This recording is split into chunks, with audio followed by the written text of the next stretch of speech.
Continuing on with the TMCC Library Open Genealogy Lab Outstanding Guest Speaker Series, today we are pleased to present Karen Dustman. Karen writes frequently about Carson Valley and Alpine history. She's the author of Silver Mountain City, Ghost of the Sierra, about Alpine County's original county seat, Forgotten Tales of Carson Valley, 4 books on local cemeteries, and a guide to early Markleyville. She led annual walking tours at Old Silver Mountain for 10 years and has participated in tours of local cemeteries of the Markleyville and Woodfords.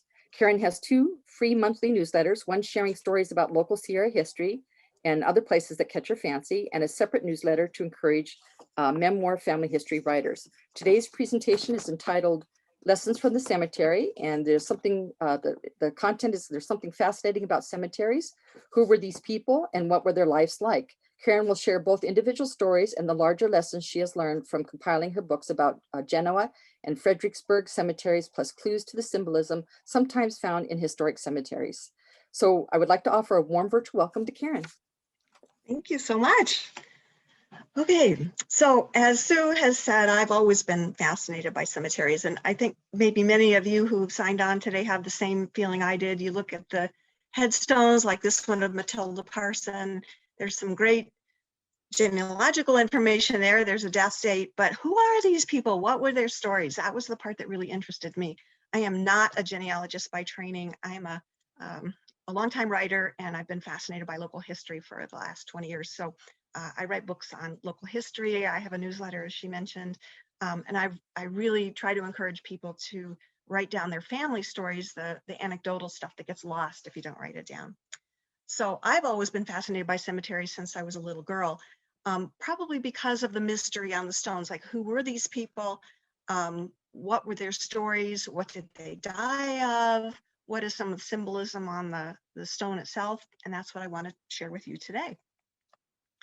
The first book I wrote about cemeteries came out in 2016. I did a walking tour of the Fredericksburg Cemetery, which is a tiny little cemetery near me here in Alpine County. And again, I just wanted to preserve as much of the people's stories as I possibly could. I did that with a friend who took some wonderful pictures of the cemetery. And then I got involved with some other friends to start on the Genoa Cemetery, which is a huge cemetery and a very old cemetery. And so some friends and I did the first book, which is sort of the pink colored book in front of you. And that came out in 2017. But because it was so big, we split it up into 4 sections. We finished 3 of those 4, and the blue book just came out earlier this past year.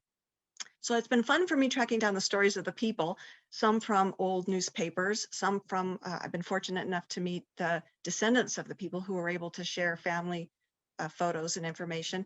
And in the process, I learned a lot about life back in the day.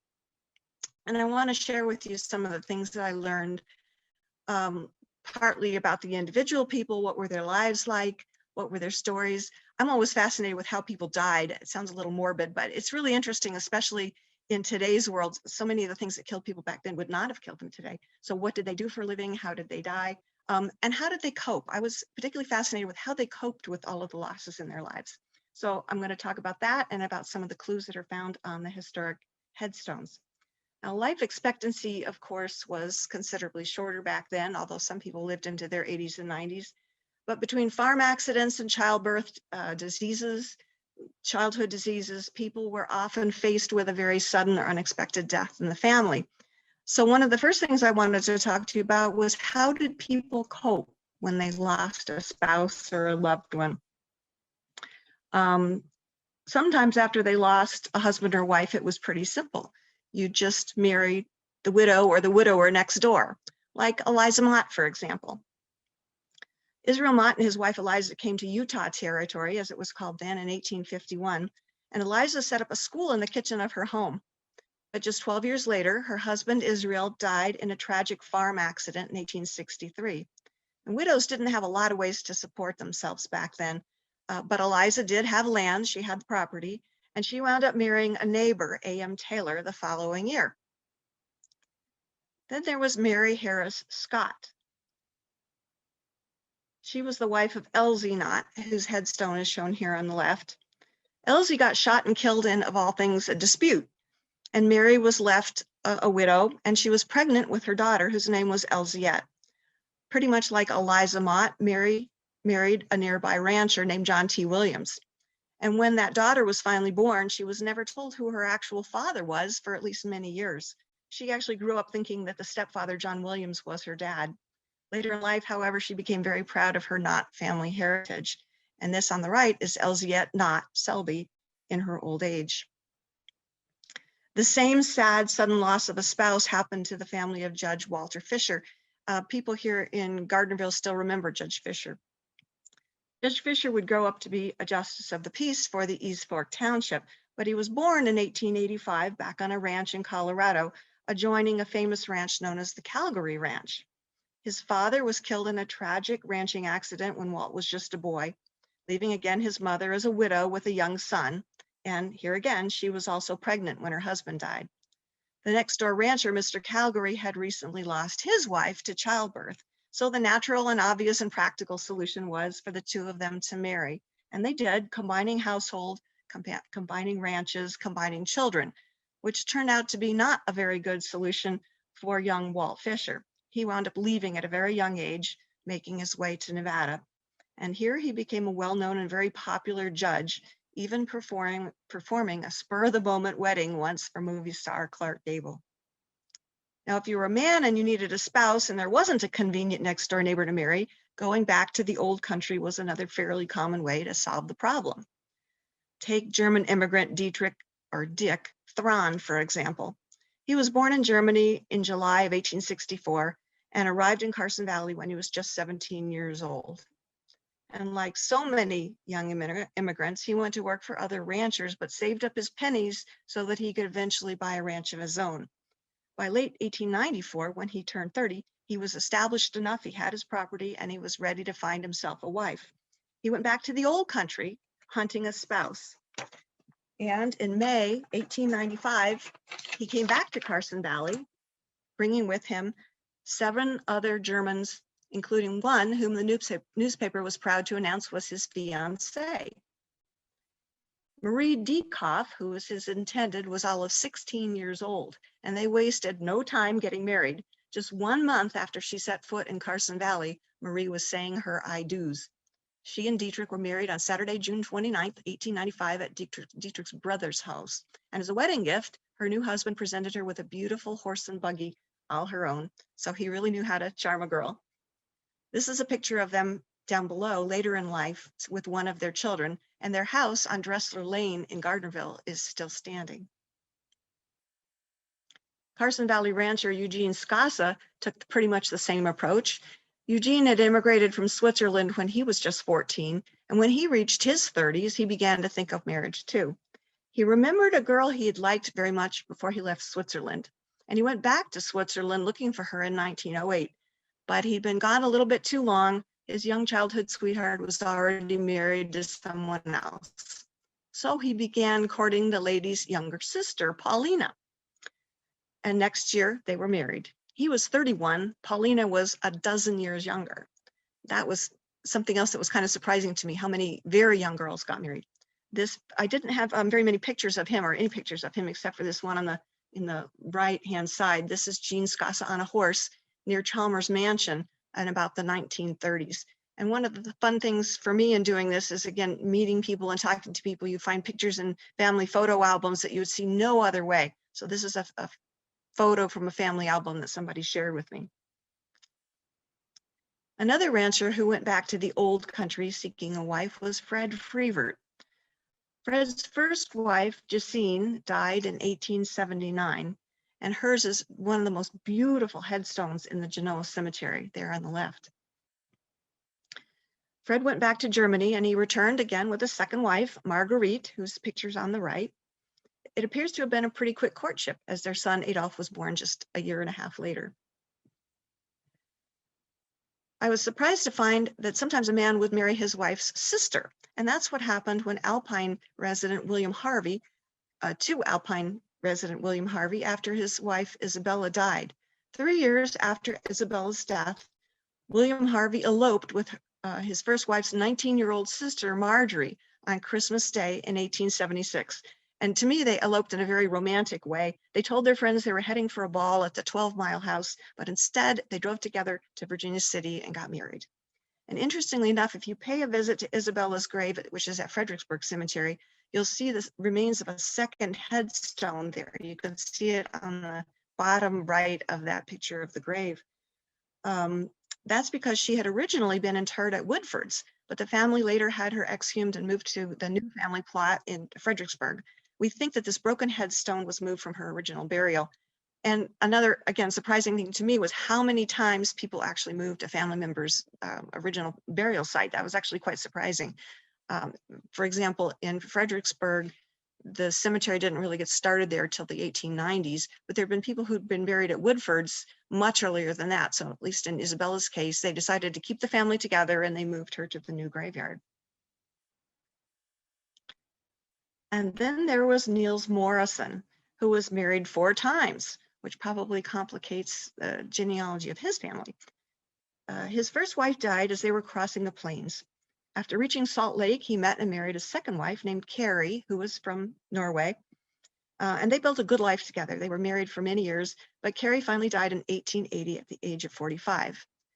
Niels quickly remarried a neighbor, Amelia Harvey, so there you go, neighbors again. But she died just 3 years later from pneumonia. Finally, Niels went back to Norway and married his 4th wife, which was Carrie's younger sister. So Niels was a perfect example of several different strategies for finding a replacement wife. Now, in addition to just finding a replacement spouse, one other way that people coped when they lost their spouse, of course, was simply by relying on family. Katerina Skasa had 6 children with her husband, Joseph Skasa. When he died in 1927, Katerina moved in with one of her sons, Charles, in Gardnerville, and she lived to be 83 years old. So it wasn't only daughters who cared for their elderly widowed parents. But what did a widow do when they didn't remarry or have a family to take them in? Often widows really struggled, especially when they were left with children. One great inspirational example was the entrepreneur Mamie Mathiason, who's buried at Genoa. She married Fred Mathiason in May of 1891, just a few days before her 20th birthday. And over the next dozen years, they had 8 children together, although only 5 of them survived. Her husband, Fred, died suddenly of diphtheria in 1904 when he was just 34 years old. So that left Mamie with 5 children and very little money. So what did she do? Well, she cleaned houses to get a little bit of money, and she took in some laundry, and she started her own soda bottling business. She had a regular route driving a horse-drawn buckboard wagon to Empire, Virginia City, Wabusca, and all the way out to Yerington to sell her soda. But even that proved to be not quite enough. Unable to support her young children, Mamie was forced to place them in Carson's orphans' home. Having lost their father, they were considered to be half orphans. And that was one of the very few ways that society helped support widows back in the day, was by taking in the children that they could not feed. In 1906, Mamie was lucky enough to get married again. She married a bartender named Eben Britton, and she was able to bring her children back home from the orphanage. She and Eben had 2 more children of their own, but unfortunately, Eben too died. Mamie would later marry Charles W. Brown, and they would run a boarding house on Main Street in Gardnerville together, so she did manage to keep going.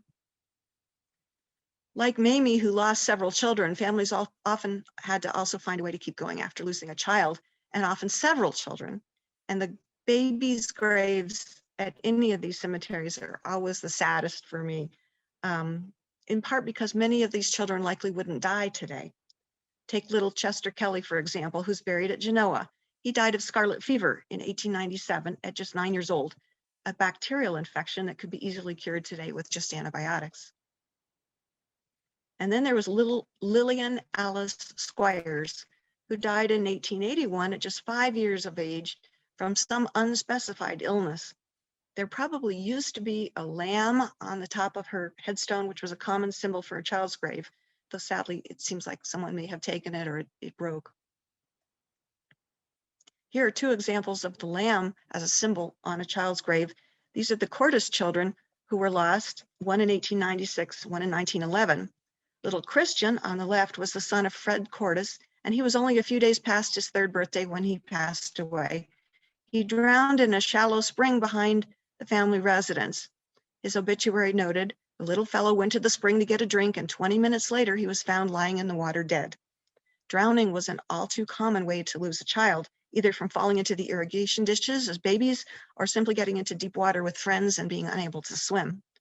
Little Alice Cordes on the right was a younger sister of Christian, and she died at the family home in Centerville, Nevada, just a month after her 4th birthday in a really tragic accident. Oh no, she's not the accident. She died from whooping cough and pneumonia. Again, illnesses that we'd likely be able to treat today. So again, going back to how people coped with such painful losses in their lives, well, they typically had family to rely on, and the community would also rally. Many of the obituaries would note that the funeral was largely attended by fellow ranching families in Carson Valley. So neighboring ranchers and their wives were undoubtedly an important part of the social support system. Fraternal organizations were also an important form of social support. The Genoa Cemetery has different sections of the cemetery that are specifically reserved for the Masons and for the Oddfellows, and that you'll probably see in many other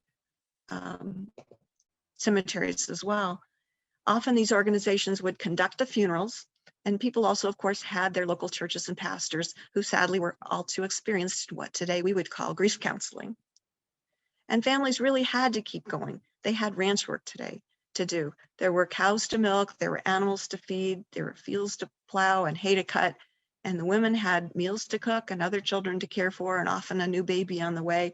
In one sense, there was little time to be grieving, but I picture many tears falling at night after the day's work was done.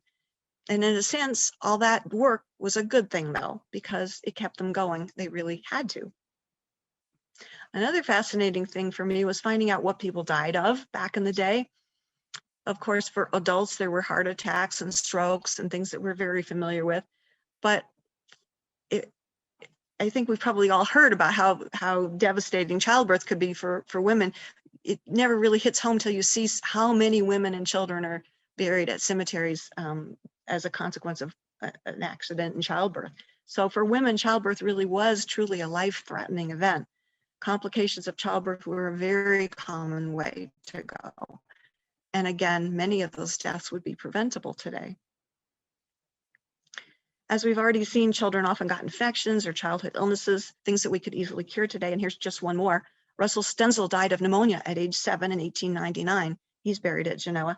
This fascinating headstone looks like it sort of was homemade. My guess would be that the family couldn't afford a formal headstone and did the best they could. And for some reason, it looks like someone added 2 alternate spellings to the last name. And then there were occasions where there were actually multiple births, which was pretty unusual back in the day. But in one case in Genoa, there were triplets in the burning family, if you can imagine. There were 3 little girls, Ina, Mina, and Nina. And little Ina and Mina actually survived. Their picture is on the far right. But the 3rd triplet, Nina, died shortly after birth and is likely buried with her mother at Genoa too. The mother, Viola, died 9 days after the triplets were born, undoubtedly from complications of the pregnancy. But Ina and Mina lived to be 80 years old. Farm accidents were a very common way to go. This is the grave of Fred and Maria Gansberg in Genoa. Their first son, Herman, died in 1928 at the age of 37 after being thrown from a horse and suffering a concussion. He died a few days later, never having regained consciousness, and is buried here beside his parents.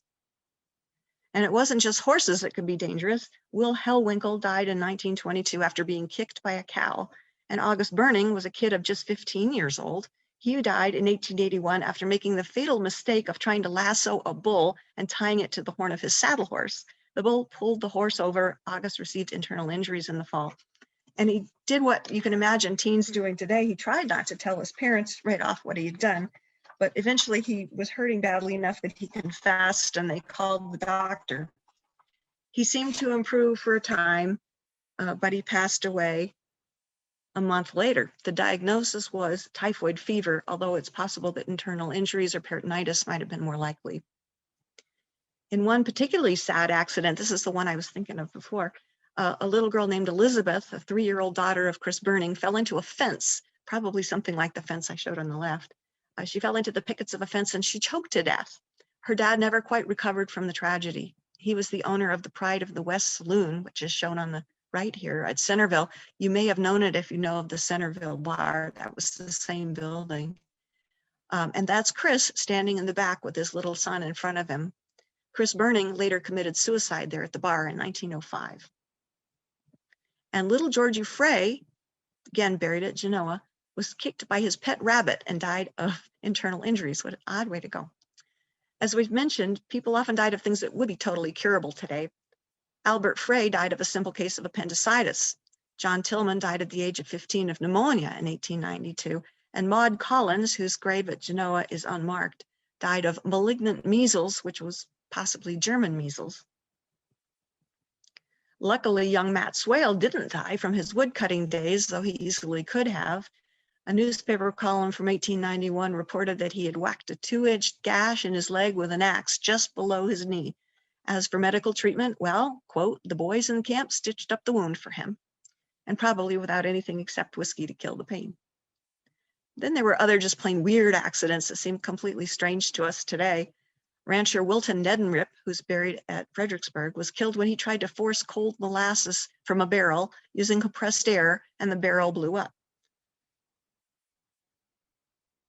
And then there was the sad case of a little girl who's buried at Genoa, whose skirts caught on fire while she was trying to do a good deed. Her name was Albina Poirier, and she was just 6 years old when, in 1907, she accompanied her older sister to bring food to an elderly Chinese man in Genoa. The man had a candle sitting on the cabin floor, and little Albina's long dress caught on fire, and she burned to death. Today, of course, we have car accidents, but back then it was wagon accidents. Fritz Heise, for example, died in 1915. The brake on his wagon broke while he was hauling fence posts from Grover Hot Springs to his ranch.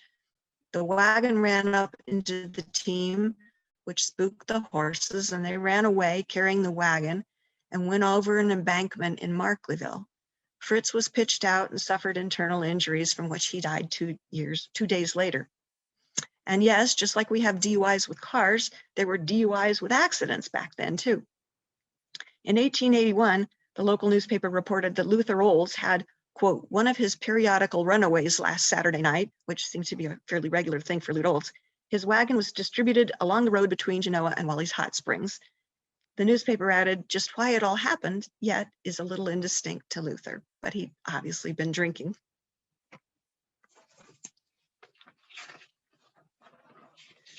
Luther Olds, by the way, I'm gonna go back to him with the wagon.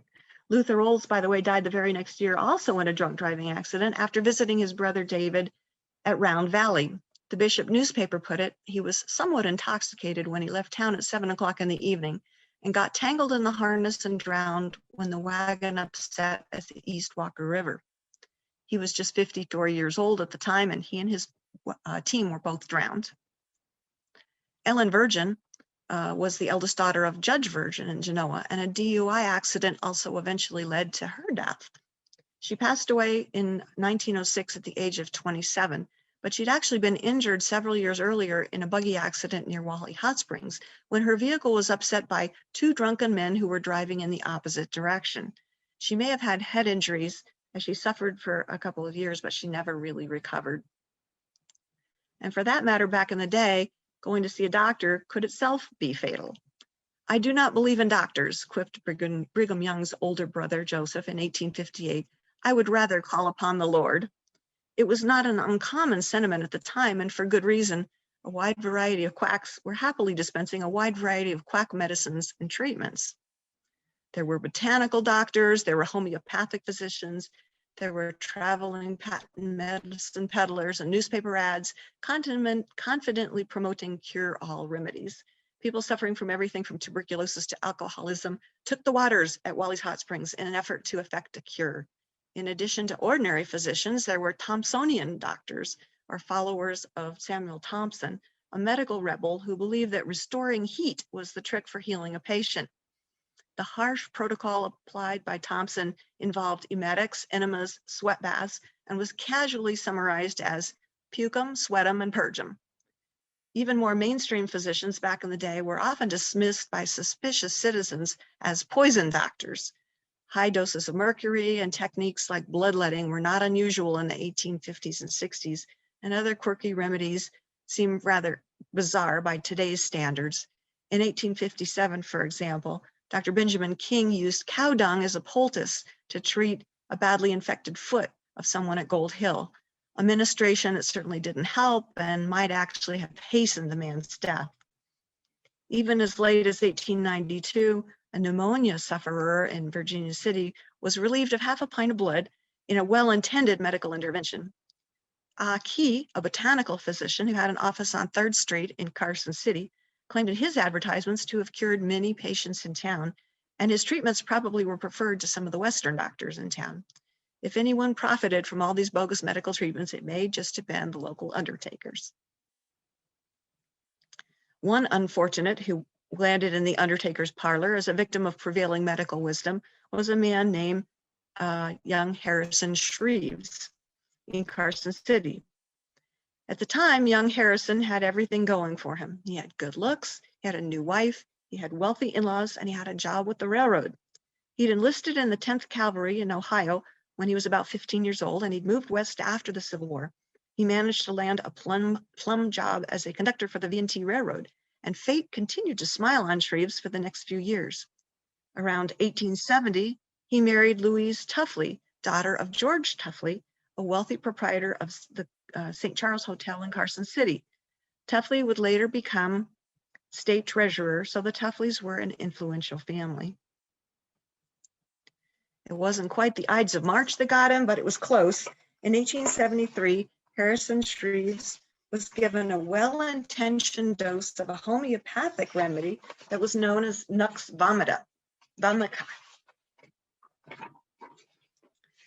This was prescribed to him by Dr. Stevenson of Virginia City and was concocted from seeds containing strychnine. Nux vomica was supposed to be a very dilute preparation and was widely given to treat illnesses from constipation and heartburn to the flu. Harrison, however, was apparently given a preparation that had not been diluted properly, and he suffered for months from what was essentially strychnine poisoning. He was just 28 years old when he finally succumbed on March 11, 1874, from his treatment. He's buried at Lone Mountain Cemetery. Mail order remedies were, of course, widely available too, most of which weren't helpful and some may have been outright harmful. One of the sadder tales is that of Maria Dudley, who lived in Diamond Valley. She passed away in 1886 at the age of just 46, and she's buried at Fredericksburg Cemetery. And Maria had breast cancer. Her husband tried everything. As the newspaper put it, every remedy for the cure or relief of cancer which he could hear of was carefully applied. Last fall, he made a trip to San Francisco with his wife, consulted all the eminent physicians there, but they all agreed her case was hopeless and that death sooner or later was to be her only relief. But on returning home, he learned of the skill of a cancer specialist in Stockton, and he sent for him to come and undertake his wife's cure. By the application of what the newspaper called a simple herb plaster, Hoyt supposedly removed the cancer in 18 days, but he claimed that the powder had been applied, which was applied in removing the first cancer, had so poisoned her system that her recovery was an impossibility. Apparently, it was terribly painful and she refused further treatment. Instead of gaining strength, she became more and more enfeebled until she was finally helpless and her body wasted away to a mere skeleton, and death came at last to her relief. Aside from all these stories, we also learned a bit about the symbolism you can find on stones in the graveyards. There are, of course, easily recognizable symbols like the Masonic compass, shown here on the headstone of Carl Taylor. Taylor, by the way, was known as Fiddler Taylor, and he played for many of the Carson Valley dances in the 1880s. There's this beautiful image of a beehive on the grave of Mrs. Jarvis at Genoa Cemetery. That may be symbolism that's related to the Mormon faith, and it's possibly because she actually loved bees. She apparently kept beehives and would sell honey for extra money. As we've already seen, there are often little lambs on the babies' graves, a symbol of innocence.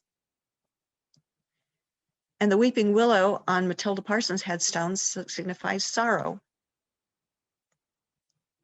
There's a dove on Isabella Harvey's original headstone, a symbol of the soul's flight up to heaven.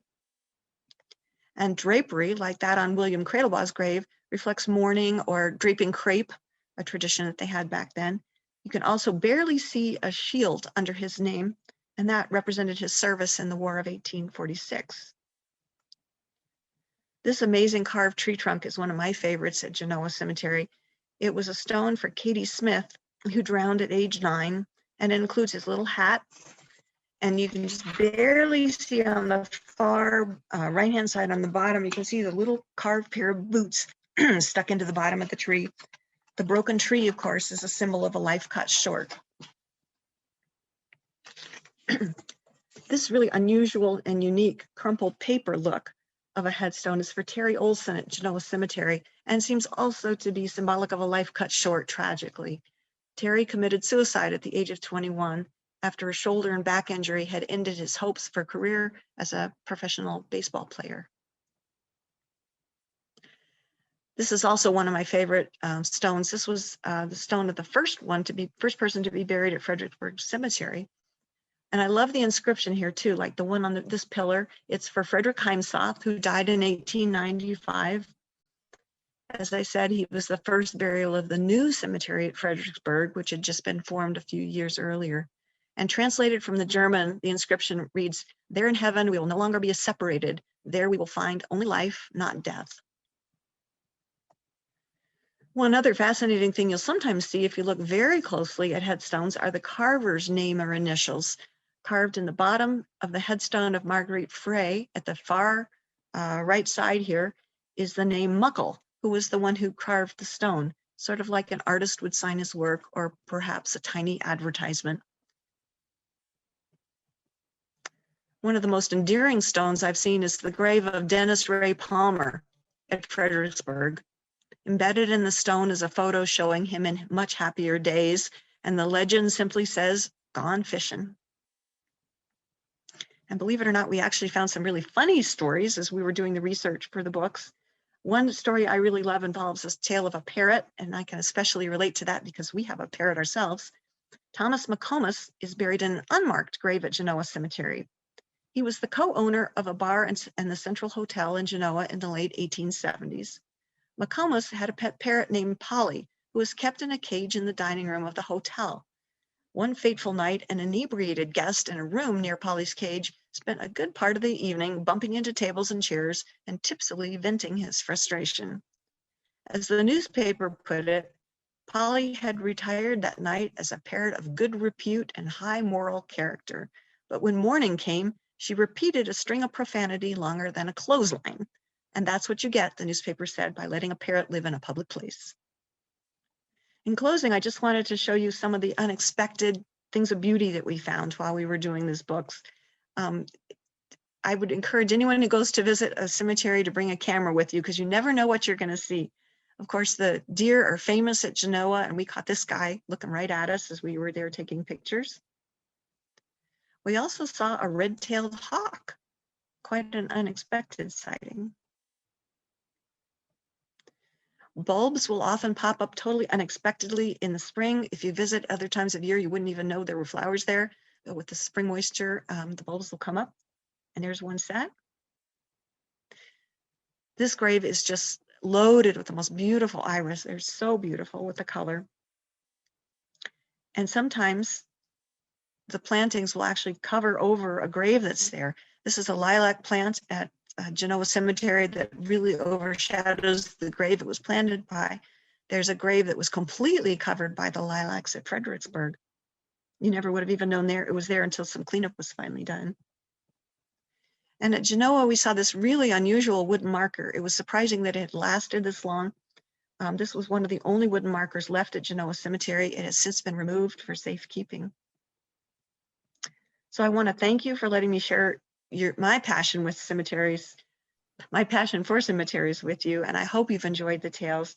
If you're interested in reading more about the people who are buried at Genoa and Fredericksburg, our 4 cemetery books are available at the Douglas County Historical Society, at Dangberg Ranch, and also on the Claridge website. And I've also written several other books, 2 of which are on Amazon, and all of them are on the website. I do a free history newsletter, which you're welcome to sign up for on the Claritage site. Comes out once a month. Past issues of the blog are up on our blog if you want to read them. And I hope you would like to sign up for new ones. You can sign up on our website. That's it. Thank you so Happy much. to take questions.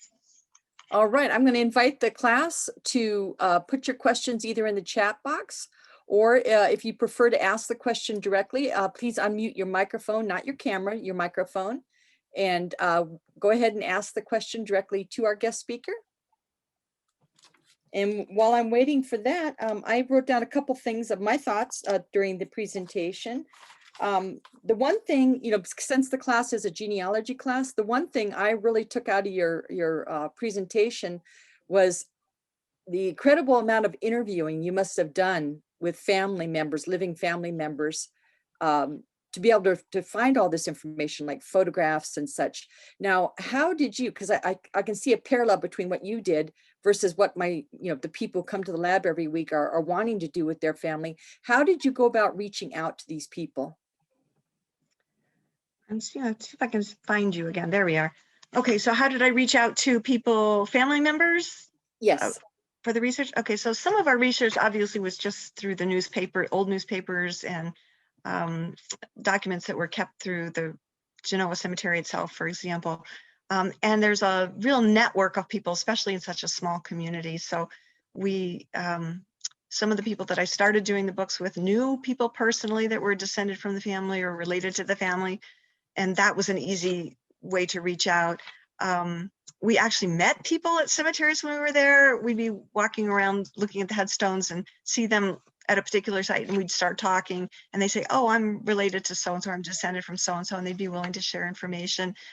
Sometimes people found out from the books themselves and they'd contact me and they'd say, I have more information about this person. That was wonderful. And we got to talk that way. The Historical Society has also connected me with people before, or people will call into the Historical Society and look for information and we'll connect that way. So it's nice being part of a small community because there is that sort of networking that goes on. I didn't just look people up in a phone book or something. I suppose you could do that if there was a name that you were tracing, but historical societies and museums are a great way to interface with people. Often people will know people if you have questions. You know what, there are so many parallels of what you just said that every one of us can do while researching our own ancestors, not only their lives, but their final resting spots as well. So I'm fascinated by the resources that you use to get all this information. Now, Jill, one of the people in the lab today, she wants to know, where is the Fredericksburg Cemetery? Oh, I'm so glad you asked. Okay, so it's right off of Foothill Road. It's, if you take Highway 88 south from Gardnerville, there's a Fredericksburg turnoff that heads west toward the mountains, and that'll dead end you almost exactly into the cemetery. So it's on Foothill Road, just south of the Gardnerville area.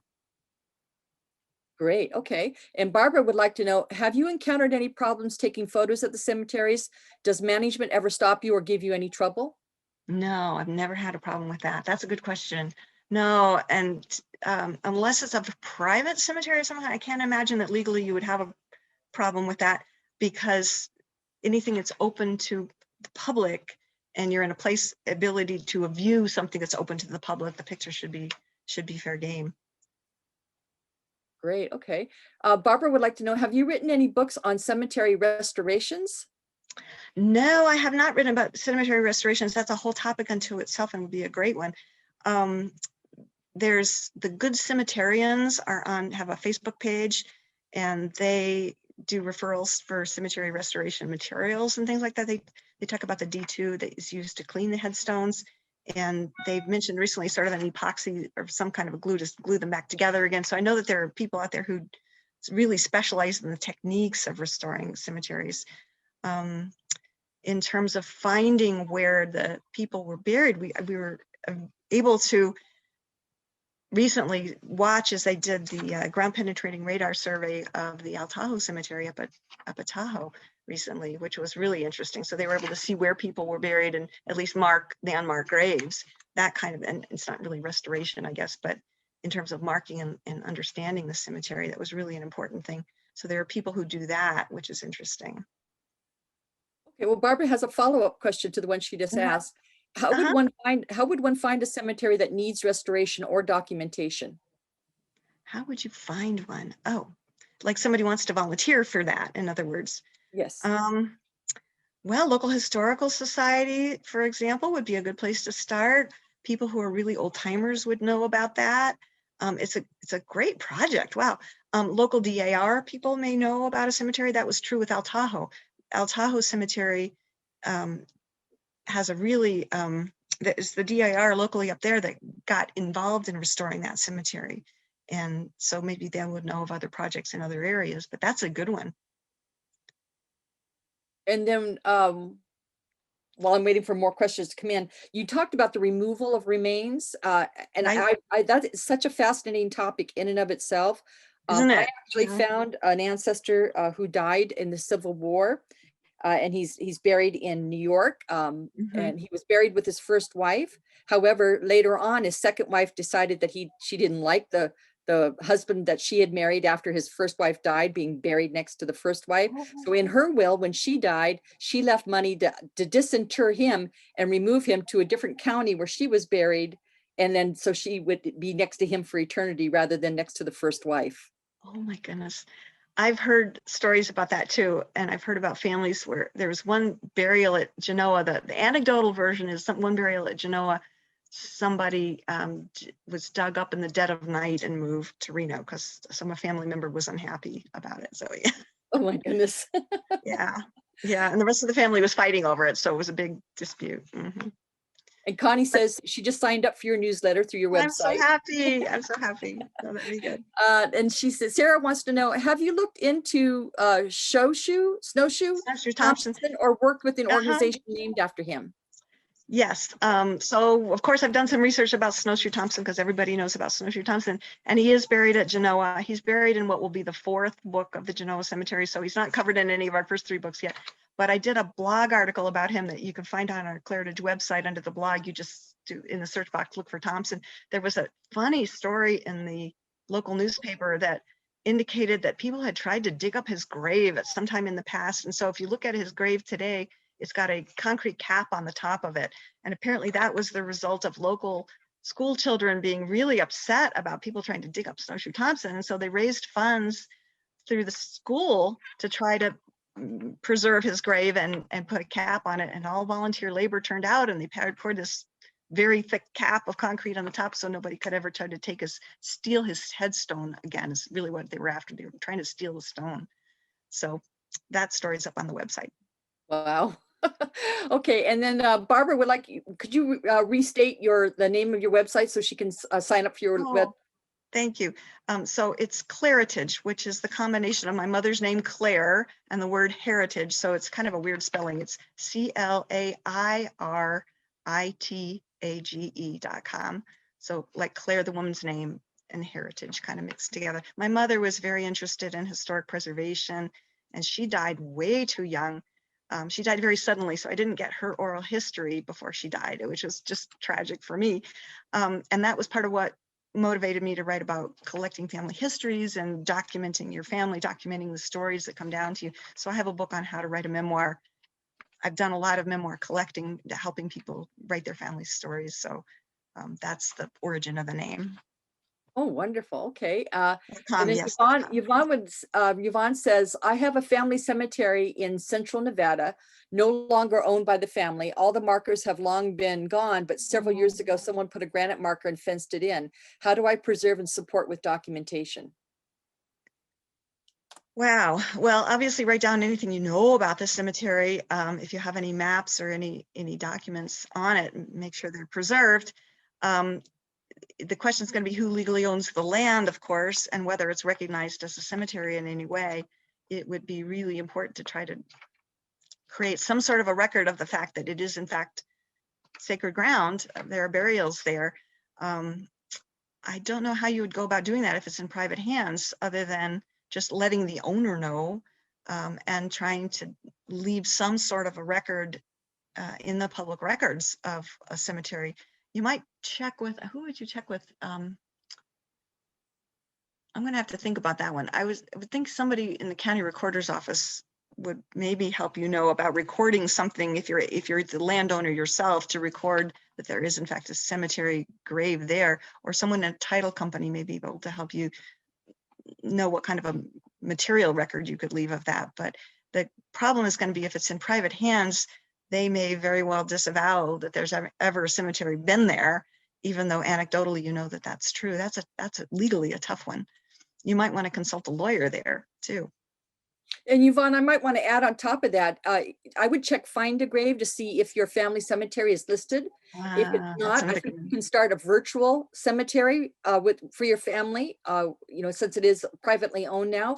And in the description of the cemetery, you could go ahead and list everyone that you know is buried there, but you can also say that it's on private land now. But at least you're creating a permanent online presence of the cemetery.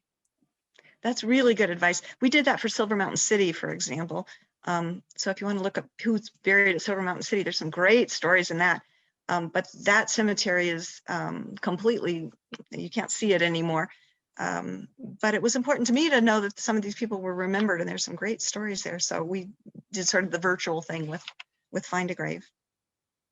And then once again, they're asking, is it thegoodcemeterians.com? I don't know if they have a website, but it's a Facebook group. Okay. And I think it's called The Good Cemeterian.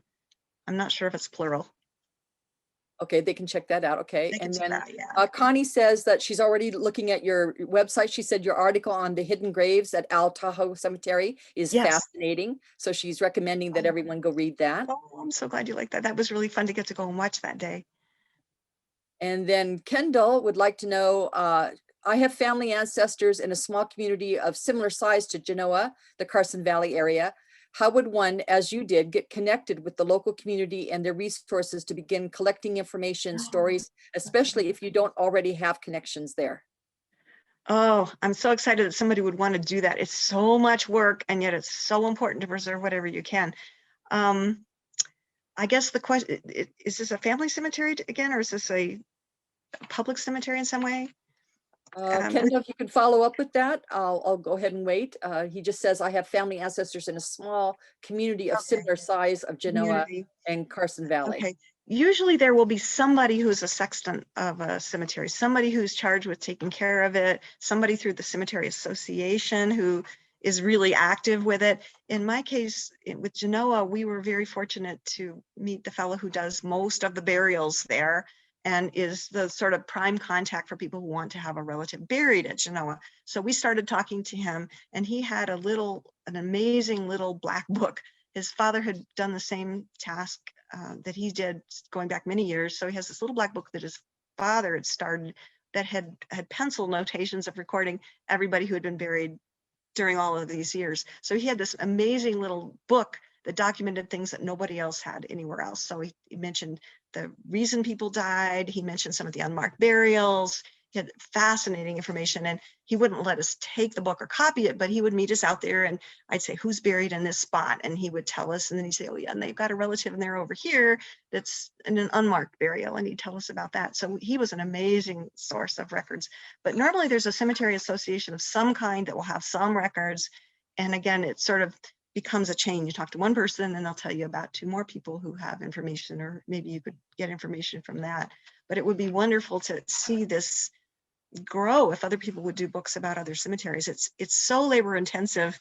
I can see why it isn't frequently done, because it's tough and you make mistakes. One thing you have to be willing to do is to say, oh, I screwed that up. I understood it to be this in all good conscience. I did the best I could, but I made a mistake. And then you have to be willing to republish the book and send out a new edition eventually with all of the corrections. So it goes on for a lot of years, but it's well worth doing. And the best thing I can advise to do if you're going to do that kind of book is be sure you include an index. And we included index in our books that are not just alphabetical indexes, but are subject indexes, and an index to military burials as well. So it's a resource that can be used in a lot of different ways. Kendall followed up saying it's a public cemetery. And then Connie responded to Kendall, and she said, Kendall, maybe the county tax collector or assessor might have contact information. That's another good possibility. Mm-hmm. And then Holly Sometimes, she added, the Nevada Historical Society may have information on Nevada cemeteries.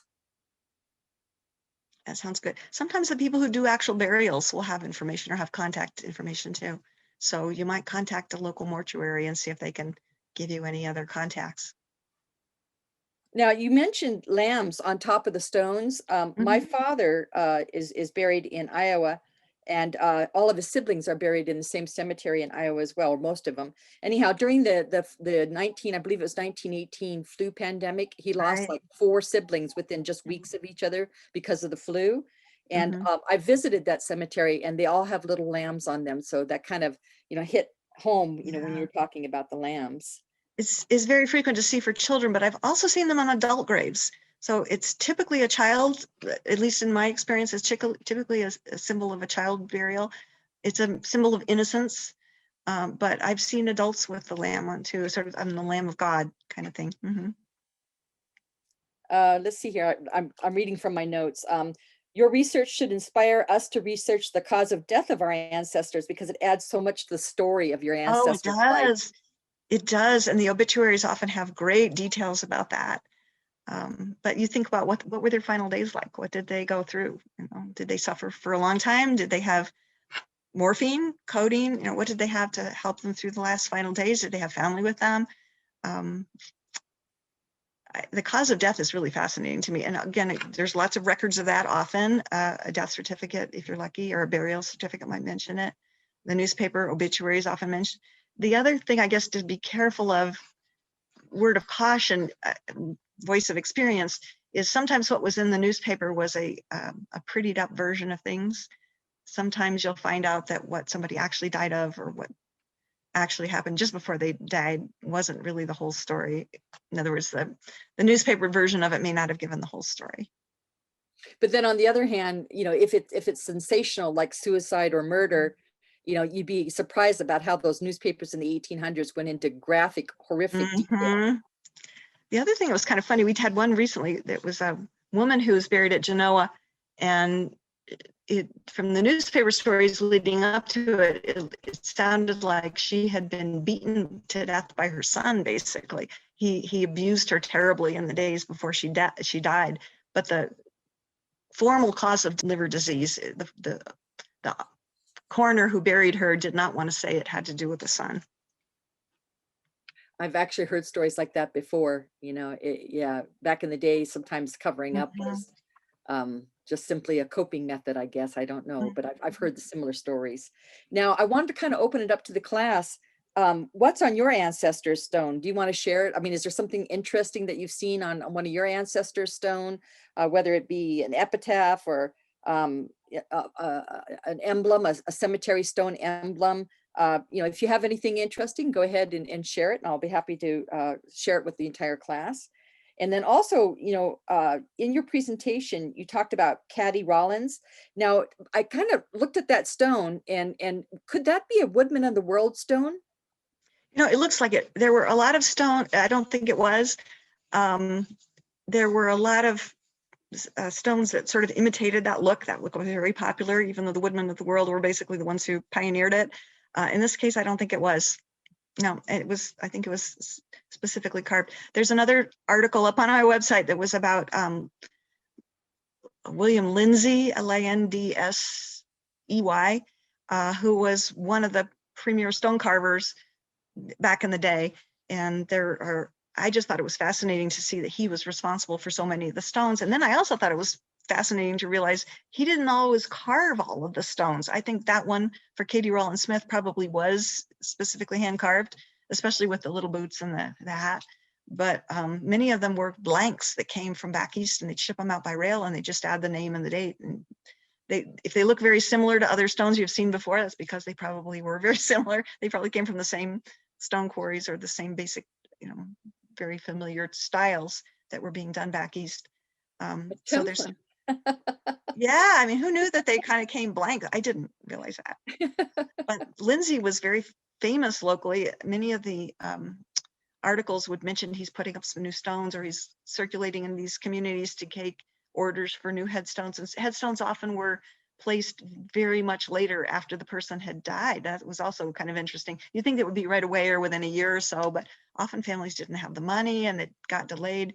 And many of them have incorrect dates, probably as a result of being done later and people just forgot what year they were actually born and they're off by a couple of years. So even though they say cast in stone or written in stone, it may not actually be accurate information. Take it with a I've grain of actually salt. heard that many times over the years, that stones were added sometimes years after the death. Many years later, yeah. Just simply because of the fact of economics at the time, and then, somebody, whether it's a family member or a local society or whatever the case may be, actually putting the stone on after the fact, therefore the dates being wrong. I've heard Right. that before. Some of the dates are very far wrong. It's kind of interesting, yeah. I guess that's why lineage societies won't accept a death date, or excuse me, a birth date on a death stone as proof of birth. So that makes perfectly good sense. Also, Kendall would like to ask you about what is written on headstones in the general Genoa Sierra region. Were many of the epitaphs of immigrants written in English or in their native foreign language? Most of them are English. There are not very many epigraphs or epitaphs. There were not very many that had very many words on them. I think it was costly to add language, so there wasn't that many that had much other than the name and the dates. But there were a couple that were in German. And the one that I think I showed you, if I'm remembering correctly, the one that I showed you that was the first one in Fredericksburg Cemetery that was a German inscription was in Low German. And so that was interesting too. It had to do with the Low German versus the High German and what part of Germany his parents came from. I was able to find someone who was able to translate for me, which was nice. Okay, and Catherine says she has an ancestor that she'd like to share something about. She says, interesting, saying that that was interpreted from Yiddish and Hebrew, carving on her ancestor Captain Davison's gravestone found in Georgia. He died in 1884. And when it was translated into English, it says, "Here he is buried, Roaring Reb Davison. May his soul be bound up in the bond of life." Oh, that's so sweet. And Roaring Reb is what a great name. He was a rebel. Anybody else want to share anything interesting on their ancestor stone? While we're waiting to see if anybody else wants to share, I noticed on that stone, Heimsoth, who died in 1895 in your presentation, he had a four-sided stone. Now, I have an ancestor that's buried in Iowa who has the exact same stone, four-sided, and he died, they died around 1900. So I'm thinking, I'm wondering, is that four-sided stone, was that typical of the late 1800s? It was very fashionable. It was very common. Again, you could buy the blanks. There's a Association for Gravestone Studies. I will send you the link of if you'd like. That has more information before I forget to tell you that. But there was also, I was able to find a trade journal online. I can send you the link for that too. A trade journal for people who were stone carvers, who did headstones, and they had advertisements and they had blanks, descriptions of blanks, pictures of them. So you'll see many of them. I'm sure you've seen hundreds of times in all kinds of cemeteries that could be ordered from across country. So that one was probably one that was not originally done here. I would concede that might actually help to date a stone if the dates are no longer in existence. There were popular styles, exactly. Yeah. Kind of like photographs. You can date a photograph, by clues within the actual photograph. I imagine you could probably date stones in a similar fashion.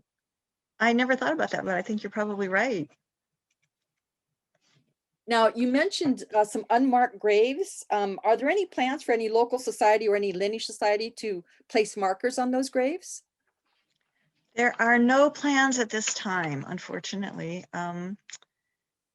Again, one thing that I feel like is the value of the book that I'm doing is that I'm at least leaving a record that in this plot there is a unmarked grave of so-and-so. So it's nice to leave the record. One thing that the Genoa Cemetery Association did do back about 25 or 30 years ago, they were aware that there was one section in particular where it had been a pauper's section of the graveyard, and they knew there were many unmarked graves there. They didn't know who was there. They didn't know exactly where they were there, but they knew there was a whole section that had some unmarked graves there, and they took little flat, almost like paver stones that were concrete, and they just painted on them and spray painted unknown, unknown, unknown, and they put this series of little paving stones over that area. So at least there was some record that there was somebody there. And that would be an easy way to do it. Sounds like it might be a good project for a local lineage society It or historical would. society or It would. even Boy Scouts, Girl Scouts. I mean, That would it's be a amazing great what project. contributions they can make to cemetery preservation. That would be, you would need permission, obviously, from the society or the association or the owner of the plot, but that sounds like a great idea. Okay, let's see here. Oh, here's something. Let's see here. Jill says, I have a family stone in North Carolina that ran out of room on it. So there are only small footstones with initials only on them. Wow. And you're probably aware of the tradition of the footstones.